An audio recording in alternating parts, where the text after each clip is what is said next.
జగ్గైపేటలో ఓ యువతి తనకు న్యాయం చేయాలంటూ ప్రియుడింటి ముందు ధర్నాకు దిగింది. క్రిస్టియన్పేటకు చెందిన కందుల కమల అనే యువతి షేర్ మొహమ్మద్పేట గ్రామానికి చెందిన చింతల నరేందర్ తనను నమ్మించి మోసం చేశాడని ఆమె ఆరోపించింది. గతంలో వివాహమై 2 పిల్లలు ఉన్న కమల భర్తతో విభేదాల వల్ల తల్లిగా ఇంట్లో ఉంటుంది. ఈ క్రమంలో నరేంద్రతో ఏర్పడిన పరిచయం సహజీవనానికి దారితీసింది. నరేంద్ర తనను నమ్మించి గర్భవతిని చేశాడని, ప్రస్తుతం ఒక బాబు కూడా ఉన్నాడని బాధితురాలు పేర్కొంది.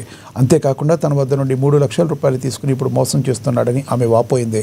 ప్రస్తుతం అనారోగ్య సమస్యలతో ఇబ్బంది పడుతున్నాడని, తనకు రావాల్సిన డబ్బులు ఇప్పించి న్యాయం చేయాలని ఆమె డిమాండ్ చేస్తుంది.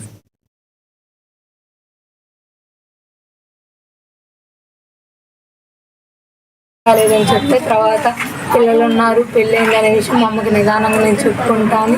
నాకు అట్లా మాటలనే చెప్పి నన్ను ఆపుకుంటూ వచ్చాడు సార్. ఇక అనుకోని రీతిలో నన్ను మోసం చేసి పెద్ద మనుషుల ద్వారా ఫోన్ చేయించడం జరిగింది సార్.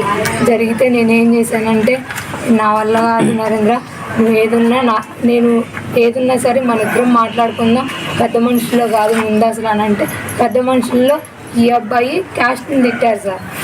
వచ్చిన పెద్ద మనిషి క్యాస్ట్ని తిట్టాడు, ఈ అబ్బాయి క్యాస్ట్ని తిట్టాడు.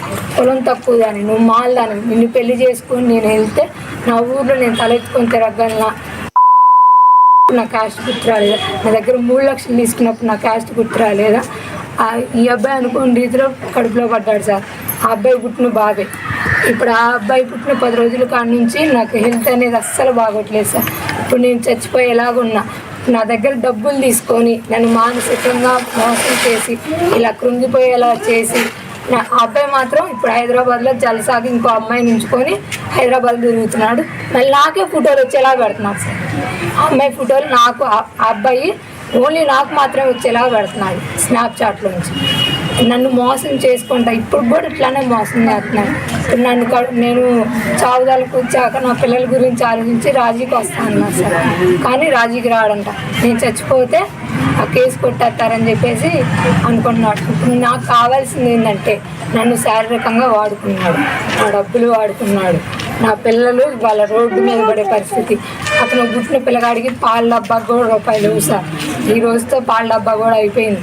అతనికి నాకు, ఆ పిల్లగాడికి నాకు ఇప్పుడు ఆ అబ్బాయి నష్టపరిహారం ఇప్పుడు ప్రజెంట్ నా డబ్బులు తీసుకున్నందుకు నన్ను హాస్పిటల్లో